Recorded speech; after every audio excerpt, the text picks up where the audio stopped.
आज मैं आप लोगों को इस वीडियो में बताऊंगा हाइपोकैल्सीमिया के बारे में। हाइपोकैल्सीमिया क्या होता है, हाइपोकैल्सीमिया के कॉजेज क्या होते हैं, हाइपोकैल्सीमिया में जो दो साइन होते हैं साइन क्या होते हैं, तो हाइपोकैल्सीमिया का ट्रीटमेंट क्या होता है। तो दोस्तों मैं डॉक्टर जम्मिल, आज हम डिस्कस करेंगे व्हाट इज़ हाइपोकैल्सीमिया। अगर बात करें हाइपोकैल्सीमिया तो दोस्तों हाइपोकैल्सीमिया जो वर्ड है इसके अंदर ही इसकी डेफिनेशन छिपी हुई है। हाइपो मतलब कम, कैल्शियम मतलब कैल्शियम, मिया मतलब ब्लड के अंदर कैल्शियम की कमी, जिसे हम हाइपोकैल्सीमिया बोलते हैं। अगर बात करें नॉर्मल लेवल कितना होता है कैल्शियम का ब्लड के अंदर, तो 8.5 mg पर डीएल से 10.5 mg पर डीएल नॉर्मल कैल्शियम का लेवल लेता है।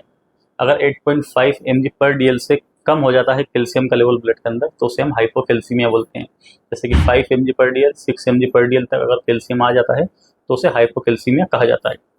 अगर 3-4 mg पर डीएल के आसपास कैल्शियम का लेवल हो ब्लड के अंदर तो उसे एक्यूट सिम्टोमेटिक हाइपोकैल्सीमिया कहा जाता है। दोस्तों ये तो हुआ what is hypocalcaemia. Calcaemia hypocalcaemia क्या होता है मैंने आप लोगों को बताया, ब्लड के अंदर कैल्शियम का लेवल कम हो जाना।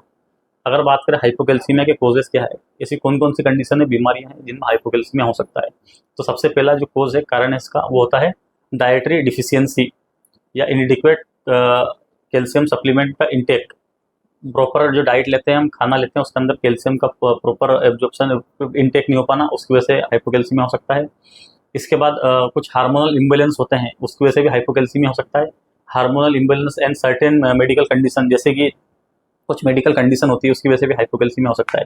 जैसे कि हाइपोपैराथायराइडिज्म, हाइपोपैराथायराइडिज्म अगर किसी पेशेंट को है तो उसकी वजह से भी हाइपोकैल्सीमिया हो सकता है। वो कैसे होगा, हाइपोपैराथायराइडिज्म अगर किसी पेशेंट को है तो उसमें क्या होगा, जो पैराथायराइड ग्लैंड है वो don't produce enough parathyroid hormone. Parathyroid gland don't produce parathyroid hormone proper नहीं निकाल पाएगी।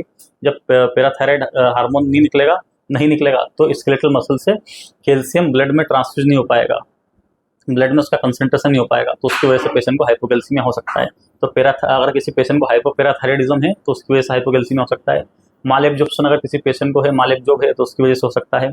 विटामिन डी की डिफिशियंसी की वजह से भी हाइपोकैल्सीमिया हो सकता है। अगर कोई पेशेंट हाइपोकैल्सीमिया का है तो आपको उसको विटामिन डी जरूर चेक करवाना है, तो विटामिन डी भी कम आएगा तो आपको विटामिन डी का सप्लीमेंट देना है। तो विटामिन डी की वजह से भी हाइपोकैल्सीमिया हो सकता है। इसके बाद मैग्नीशियम डिफिशियंसी की वजह से भी हाइपोकैल्सीमिया हो सकता है। मैग्नीशियम डिफिशियंसी की वजह से कैसे होगा वो भी आप लोग को बता देता हूँ मैं। मैग्नीशियम क्या करवाता है, जो पैराथायराइड ग्लैंड है उससे पैराथायराइड हार्मोन रिलीज करने में ये हेल्प करता है। तो अगर किसी पेशेंट का मैग्नीशियम कम होगा तो पैराथायराइड ग्लैंड से पैराथायराइड हार्मोन रिलीज नहीं होगा। अगर पैराथायराइड हार्मोन रिलीज नहीं होगा तो पैराथायराइड हार्मोन का काम क्या है, स्केलेटल मसल से कैल्शियम को ब्लड के अंदर लेके जाना। तो स्केलेटल मसल से ब्लड को कैल्शियम के अंदर लेकर नहीं जाएगा, तो ये लेकर नहीं जाएगा तो ब्लड के अंदर कैल्शियम का लेवल कम हो जाएगा। तो आपको ध्यान रखना है, अगर किसी पेशेंट का कैल्शियम कम है तो आपको उसका सीरम मैग्नीशियम भी करवाना है, तो उसको आपको सीरम मैग्नीशियम के लिए भी करेक्शन देना है। तो हाइपोमैग्नीशियमिया की वजह से भी पेशेंट का कैल्शियम लेवल कम हो सकता है। इसके बाद अगर किसी पेशेंट को डिजीज हो, जैसे कि किडनी डिजीज हो, किडनी डिजीज की वजह से सीकेडी वाले पेशेंट होते हैं, क्रोनिक किडनी डिजीज, उसकी वजह से हाइपोकैल्सीमिया हो सकता है। अगर किसी पेशेंट को एक्यूट पेनक्रेटाइटिस हो, एक्यूट पेनक्रेटाइटिस में भी कैल्शियम का लेवल कम होता है। उसके बाद स्ट्रेस हो, सेप्सिस हो, अगर किसी पेशेंट को जीआई कोई बीमारी हो उसकी वजह से हो सकता है। कैंसर अगर है तो कैंसर की वजह से हो सकता है। प्रोटॉन पंप इनिबिटर पीपीआई लेने की वजह से भी हो सकता है। और एक कंडीशन होती है जिसे हम रेब्डोमाइलिसिस बोलते हैं। रेब्डोमाइलिसिस में एक्चुअली होता क्या है, मसल का ब्रेकडाउन होता है। जब मसल का ब्रेकडाउन होता है तो उसकी वजह से भी कैल्शियम का लेवल कम हो सकता है। तो दोस्तों ये सारे मैंने आप लोगों को कोजेस बताए हाइपोकैल्सीमिया के, इन किन कारणों की वजह से हाइपोकैल्सीमिया हमें देखने मिल सकता है। अगर बात करें इसके साइन और सिम्टम की, तो पहले मैं आप लोगों को सिम्टम्स बता देता हूँ। अगर किसी कोई पेशेंट हाइपोकैल्सीमिया का आपके ओपीडी में, आपके क्लिनिक में, आपके हॉस्पिटल आता है तो आपको क्या क्या सिम्टम पेशेंट बताएगा। पेशेंट बता सकता है टिंगनिंग नमनेस, पेशेंट को हो सकता है टिंगनिंग नमनेस, सुनपन, झुंझुनाट बता सकता है। ऐसा बताएगा चींटियाँ काट रही है, चींटियाँ चल रही है, चींटियाँ रेंग रही हैं शरीर में, इस टाइप का सिम्टम देगा।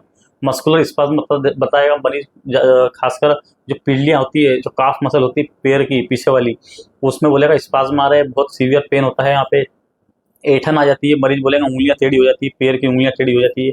ऐठन बोलेगा, ऐठन जैसा लगने लगता है, बहुत सीवियर पेन होता है, उंगलियां मुड़ जाती है। इस तरह के लक्षण हमें देखने मिलेंगे इस मरीजों में। उसके बाद पेशेंट को टीटनी हो सकती है, लेरेंजियल स्पाज्म हो सकता है। लेरेंजियल स्पाज्म पेशेंट को जब होगा तो पेशेंट की आवाज़ भारी हो जाएगी, तो उसे पेशेंट में स्ट्राइडर आना चालू हो जाएंगे। स्ट्राइडर का मतलब होता है पेशेंट इस तरह की आवाज़ निकालने लगेगा। तो पेशेंट को हाइपोकैल्सीमिया की वजह से लेरेंजियल स्पाज्म होगा। लेरेंजियल स्पाज्म के कारण पेशेंट को स्ट्राइडर होंगे, पेशेंट की आवाज़ भारी हो जाएगी। तो उस कंडीशन में आपको हाइपोकैल्सीमिया आपके दिमाग में आना चाहिए कि पेशेंट का कैल्शियम लेवल कम हो सकता है।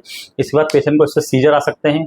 और पेशेंट को ऐसे टिटेनी हो सकती है, हाथ पैर पूरे टेढ़े हो सकते हैं। तो दोस्तों ये कुछ सिम्टम है जो हाइपोकैल्सीमिया वाले मरीज में हमें देखने मिलते हैं। अगर बात करें साइन की, तो दोस्तों 2 साइन होते हैं हाइपोकैल्सीमिया वाले मरीज में, जो कि खासकर हमें क्लिनिकली देखना चाहिए, जो कि पॉजिटिव मिलते हैं। तो जो फर्स्ट साइन इसमें होता है वो होता है चोस्टिक साइन। चोस्टिक साइन में दोस्तों होता क्या है, जो फेशियल मसल है, जब हम यहाँ पे टेप करते हैं तो पेशेंट के लिप्स और जो फेशियल मसल है ये कॉन्ट्रैक्ट होने लगती है, इनमें स्पाज्म होने लगता है। तो चोस्टिक साइन आपको देखना है, इस फेशियल मसल को टेप करना है। फर्स्ट साइन ये होता है इसमें। सेकंड साइन इसमें होता है ट्रोजियस साइन। ट्रोजियस साइन में एक्चुअली हम करते क्या है, बीपी कफ लेते हैं, बीपी इंस्ट्रूमेंट को, जो नॉर्मल पेशेंट का बीपी होता है उससे 20-30 mm अबाव पे उसे इन्फ्लेट करके रखते हैं। इन्फ्लेट करने के बाद उसे 3 मिनट के लिए छोड़ देते हैं।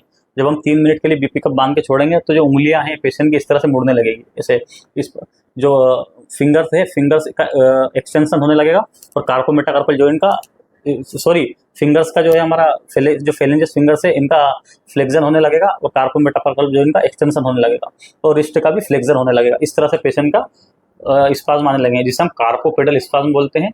ये हमें ट्रोजियस साइन में देखने मिलता है। तो दोस्तों इस तरह से साइन देखते हैं, एक चोस्टिक साइन, दूसरा हमारा ट्रोजस साइन। उसके बाद बात दोस्तों ये तो हुई साइन और सिम्टम की बात। अभी आप लोगों को बताऊंगा मैं, अगर किसी पेशेंट को हाइपोकैल्सीमिया है तो उसका ट्रीटमेंट क्या करेंगे।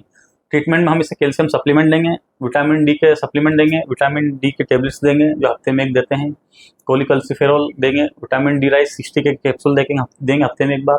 उसके बाद डाइटरी सप्लीमेंट पेशेंट का बढ़ाएंगे, टेबलेट सेल्कोल, टेबलेट कैल्शियम की टेबलेट पेशेंट को देंगे। अगर पेशेंट एक्यूट सिम्टोमेटिक पेशेंट है और पेशेंट का कैल्शियम लेवल बहुत कम है तो उस कंडीशन में पेशेंट को हम IV कैल्शियम ग्लूकोनेट देंगे 10% वाला 100 ml के NS में, उससे पेशेंट को तुरंत रिस्पॉन्स आएगा। तो दोस्तों आज मैंने आप लोगों को बताया हाइपोकैल्सीमिया क्या होता है। अगर ये वीडियो आप लोगों को अच्छा लगा हो तो वीडियो को लाइक जरूर करें और चैनल को सब्सक्राइब करना ना भूलें। Thank you.